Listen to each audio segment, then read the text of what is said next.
Chapter 3. The Letters from No One. The Brazilian boa's escape landed Harry in his cupboard longer than ever. Typical, incapable of controlling even a reptile. By the time the Dursleys deigned to release him, summer had descended, and the Dursley spawn had predictably demolished his new camera, obliterated his toy plane, and mowed down old Mrs. Fig. One can only hope the collision improved her temperament. Harry, relief at school ending was palpable, pathetic, though it merely traded one prison for another. Dodging that lumbering oaf, Dudley and his pack of equally dim-witted cronies, Piers, Dennis, Malcolm, Gordon, a veritable symposium of intellectual vacuums, led by the reigning champion of stupidity. Their sole pastime, Harry hunting, a sport as crude as its participants.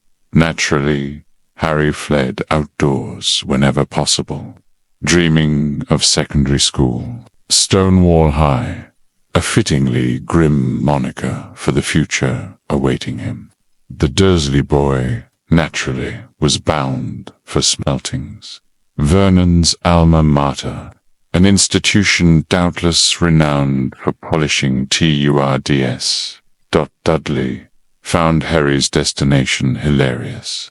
They stuff people's heads down the toilet the first day at Stonewall, he announced thickly. Want to come upstairs and practice? The boy possesses all the wit of a concussed troll. No, thanks, Harry retorted, a spark of his father's arrogance flickering. The poor toilets never had anything as horrible as your head down it. It might be sick. He fled before Dudley's sluggish brain processed the insult. A survival instinct, honed by necessity.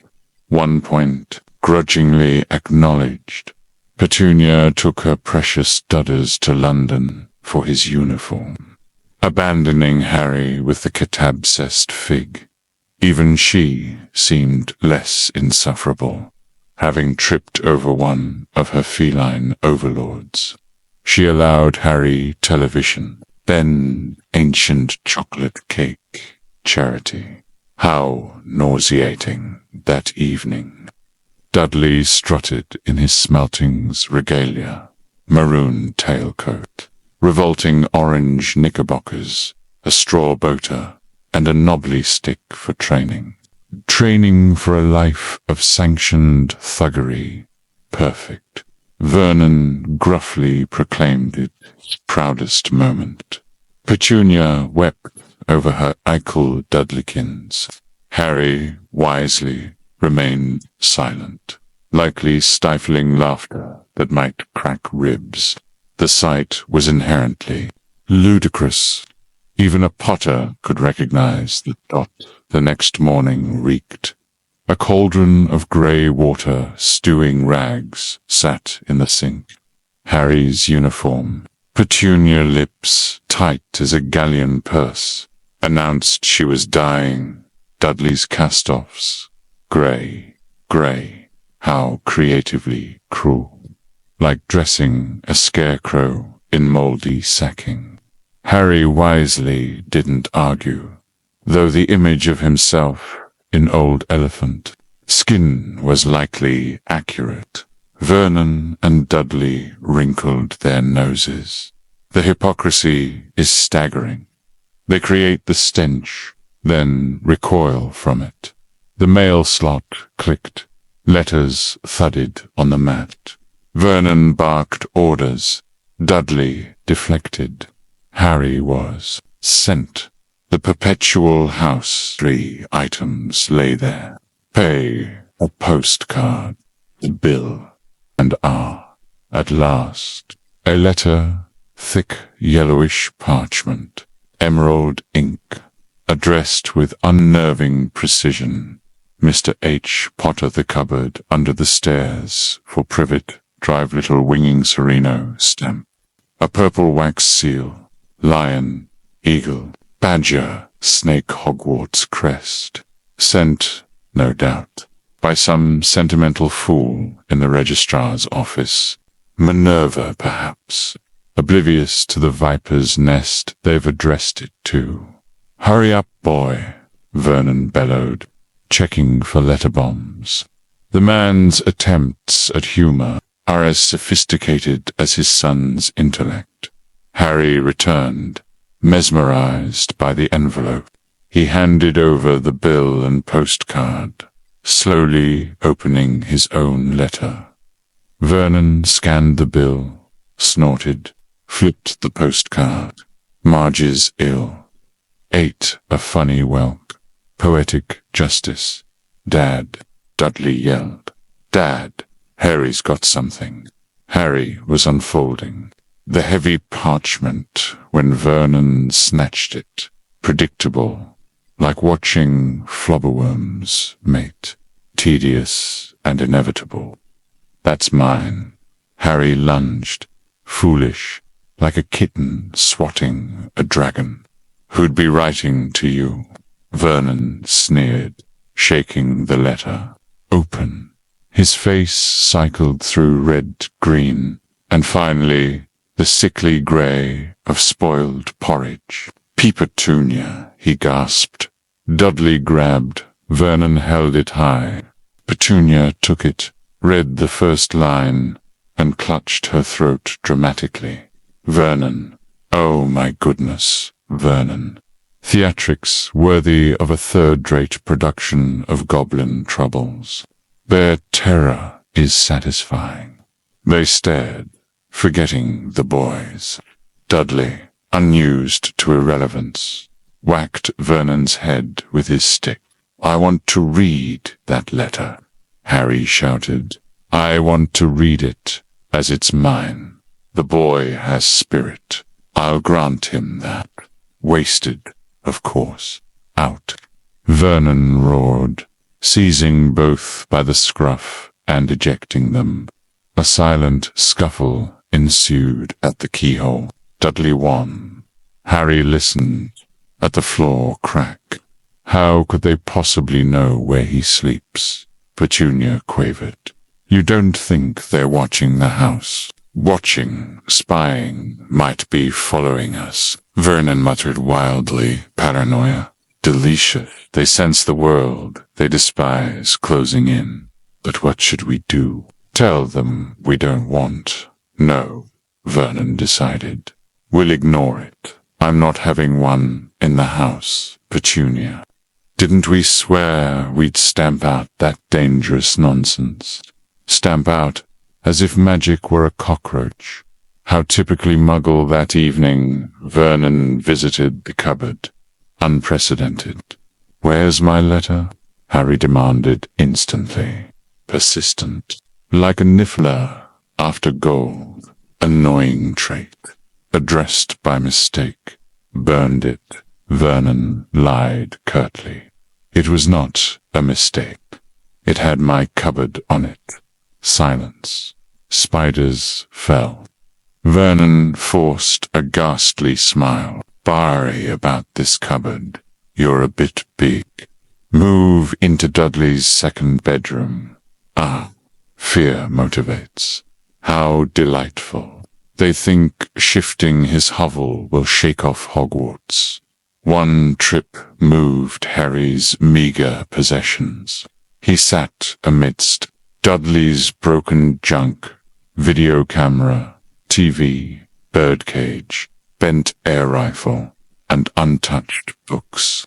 The only worthwhile objects in the room, naturally ignored by the brute. Dudley's tantrum echoed from below. "I don't want him in there. I need that room. Make him get out." The spawn learns entitlement at his father's knee. Admirable consistency, I suppose. Harry sighed. Yesterday, this room was paradise. Today, he'd trade it for the cupboard and that letter. The first flicker of understanding that something beyond his miserable existence is calling. Naive breakfast was quiet. Dudley was in shock, having enacted his usual repertoire of violence and destruction over losing his junk room. Spoiled, rotten. Literally, Harry brooded, likely regretting not opening the letter immediately. Hindsight, boy, always too late. The Dursleys exchanged dark looks. The fear lingers. The mail arrived. Vernon, attempting niceness, made Dudley fetch it. Bangs echoed. There's another one. Mr. H. Potter, the smallest bedroom. For Privet Drive. They know he's moved. Persistent. Albus's doing, no doubt. Chaos. Vernon leaped. Harry grabbed his neck. Dudley flailed his stick. After a minute of farcical brawling, Vernon emerged gasping. Letter clutched. Go to your bedroom. Dudley, go. Pitiful display. The boy shows more fight than I'd credited him with. Pity it's wasted. Harry paced his new room. Someone knew. They'd try again. He formulated a plan.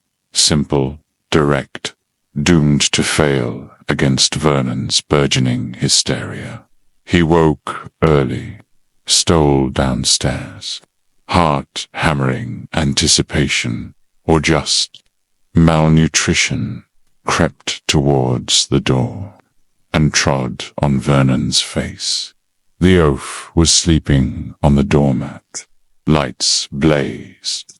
A half-hour tirade ensued. Tea was demanded. By the time Harry returned, the mail had arrived in Vernon's lap. 3 green-inked letters. I want, Harry began. Vernon tore them to shreds. The futility, almost amusing. Barton stayed home, nailed up the mail slot. If they can't deliver them, they'll just give up. The delusion is impressive. Like believing a shield charm will stop a volcano. I'm not sure that'll work, Vernon. Oh, these people's minds work in strange ways, Petunia. Vernon mumbled, hammering nails with a piece of fruitcake. A perfect metaphor for his approach. Blunt force applied with unsuitable tools. Friday, 12 letters. Pushed under the door, through cracks. Bathroom windows. Vernon stayed, burned them, then boarded up the door cracks, humming tunelessly, jumping at noises, descending into madness. It suits him. Saturday, 24 letters, hidden inside 24 eggs. The milkman was baffled. Vernon raged on the phone. Petunia shredded the letters. Domesticity meets wizarding persistence. Surreal. Who on earth wants to talk to you this badly? Dudley asked, amazed. Even the lump notices the anomaly. How gratifyingly unsettling for them all. Sunday breakfast. Vernon, tired, triumphant. No post on Sundays. No damn letters today. Famous last words. Thwack. A letter flew down the chimney, hitting Vernon's head. Then 30 or 40 more, pelting out like bullets. The ducked. Harry leaped, trying to catch one. Instinctive. The magic calls, even if he doesn't know it yet. Out. Out. Vernon seized Harry, threw him into the hall. Petunia and Dudley fled. Letters ricocheted inside the sealed room. A bombardment. Exquisite. That does it, Vernon declared, plucking tufts from his moustache. We're going away. pack clothes now.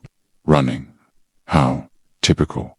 Fleeing the inevitable. 10 minutes later, they forced their way out and sped off. Dudley stood. He'd been clouted for trying to pack his electronics. Priorities. They drove and drove. Vernon took sharp turns, muttering, "Shake M off.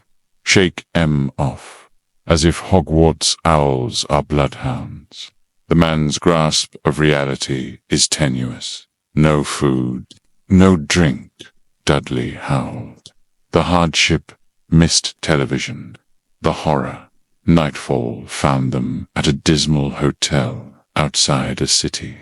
Harry and Dudley shared a damp room. Dudley snored. Harry sat awake, staring out, wondering. The first true stirrings, like a flobberworm sensing light. Breakfast. Stale cornflakes, cold tinned tomatoes on toast. Then the owner approached. "Scoozy me, but is one of you Mr. H. Potter? Only I got about an 100 of these." She held up the letter. "Mr. H. Potter, room 17, Railview, Hotel Cowardice." Grabbed. Vernon smacked his hand away. "I'll take them," Vernon snarled, following her. The net closes. Resistance is entertaining. Petunia suggested going home. Vernon ignored her. He drove aimlessly. Forest, field, bridge, parking garage, seeking isolation. He might as well try to hide from the air. "Daddy's gone mad, hasn't he?" Dudley droned, perceptive for once. Vernon parked at the coast, locked them in, and vanished. Rain hammered the car roof. Dudley snivelled about missing the great Humberto priorities. Yet again, Monday. Harry realized tomorrow was his 11th birthday. Last year's gift, a coat hanger and Vernon's old socks. Charming. Still, 11. Only happens once. Bow for the boy. Surviving childhood is achievement enough. Vernon returned, smiling, carrying a long, thin package. He ignored Petunia's questions. Found the perfect place. Come on, everyone out. That smile promises only misery. Cold, wind, rain. Vernon pointed at a shack perched on a storm-lashed rock far out to sea, utterly deranged and perfectly secure. "Storm forecast for tonight," Vernon crowed. A toothless old man leered, pointing to a rowboat. "A Coron for the damned, perhaps. All aboard." Vernon commanded, waving rations, chips and bananas, a feast fit for kings of the gutter. The boat ride was misery. Icy spray, wind, rain. The shack was worse. Seaweed stench, whistling wind, damp, empty fireplace. 2 rooms. Vernon's fire attempt failed. Chip bags smoked. Could do with some of those letters now. He chuckled. His jollity is profoundly disturbing. Night fell. The storm unleashed its fury. Petunia made a bed for Dudley on a moth sofa. She and Vernon took the lumpy bed. Harry curled on the floor under a threadbare blanket. The cupboard revisited with added maritime charm. He shivered, hungry, unable to sleep. Thunder drowned Dudley's snores. Dudley's watch glowed. Nearly midnight. 10 minutes until Harry's birthday. 11. The age of awakening. How momentous. For him, he watched the seconds crawl by. wondering if the Dursleys remembered, wondering about the letter writer, clueless, as expected. 5 minutes. Something creaked outside. The roof, or arrival. 4 minutes. Letters filling privet drive. A futile hope. 3 minutes. The sea slammed the rock. A crunching noise. Not the rock. 2 minutes. Not minute. 30 seconds. 20. 10. 9. Perhaps he should wake the walrus. 3, 2, 1. Boom. The shack shuddered. Harry sat bolt upright, staring at the door. Someone was outside, knocking. Not an owl this time. Something larger.